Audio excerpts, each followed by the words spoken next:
No, Gustavo Petro, lo que está pasando con la guerrilla en Colombia no es un fracaso de la nación, es un fracaso suyo y de su equipo de gobierno, no sea descarado. La situación del Catatumbo. Pero la situación del Catatumbo enseña en lo que va. Uno aprende también de los fracasos. Y allí hay un fracaso de la nación. Pues lo voy a tratar de decir con palabras que siguen siendo hipotéticas porque no tenemos toda la información. Pero ¿cómo el ELN se desplaza de Arauca a norte de Santander? En una cantidad de hombres, pues todavía no lo sabemos, pero tiene que ser abultada. Y ahora resulta que tampoco sabe cómo hace la guerrilla para moverse de un lado a otro en el país. Empecemos por preguntarle quién fue el que levantó órdenes de captura de miembros del ELN, de las FARC, del Clan del Golfo y todo esto junto con su fiscal de bolsillo.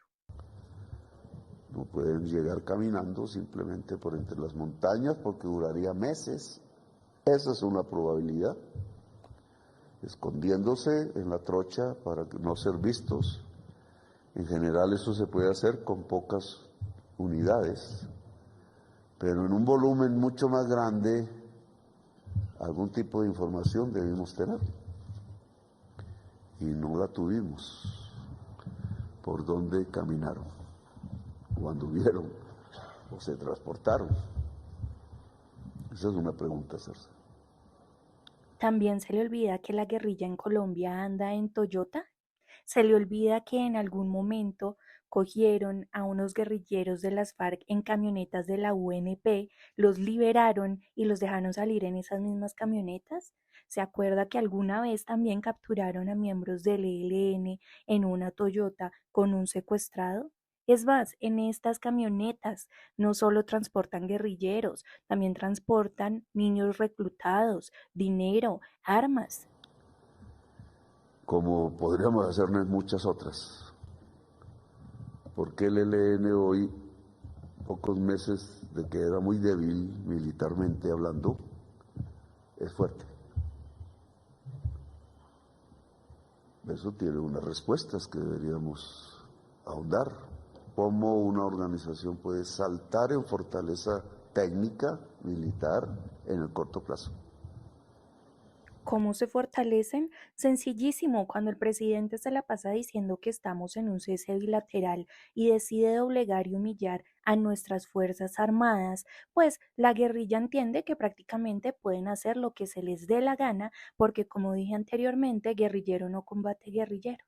Se le olvidó que usted y su equipo de gobierno se hicieron los de la vista gorda cuando sacaban a nuestro ejército a palo de diferentes regiones del país. Es más, se atrevieron a secuestrar militares y policías, y en una de esas la Guardia Indígena, que en mi opinión, para mí solo son guerrilleros, asesinaron a un policía. Y pues sí, así es como se fortalecen los grupos armados en Colombia, cuando se les permite hacer lo que se les da la gana y no pasa absolutamente nada, y cuando resultan con más autoridad que el mismo ejército y la misma policía. La droga, decimos, sí.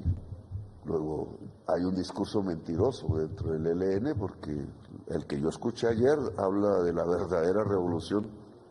Dice a alguien que no sé el nombre, ¿cómo puede haber una verdadera revolución traqueteando? Moralmente es imposible, eso no se puede. Que la revolución traqueteando es imposible. Qué pena, pero los guerrilleros tienen muy claro desde hace muchos años que no es así. Es más, ¿por qué no va y le dice a Maduro y de paso a Diosdado Cabello que andaba en el Catatumbo que la revolución traqueteando es imposible y es algo inmoral? A ver qué le dicen o le da miedito. Más bien deje de hacerse el bobo, que usted perteneció a un grupo guerrillero y sabe perfectamente cómo funcionan las cosas. Además, qué bonita revolución cuando se arman en contra del pueblo, cuando desplazan al pueblo, cuando asesinan al pueblo. No, qué chimba. En fin, es evidente que usted, Gustavo Petro, no es nada más que un cobarde que no es capaz de aceptar sus errores y por el contrario le echa la culpa a los gobiernos pasados. Es más, ya está culpando hasta la nación. Qué falta de pelotas, de verdad.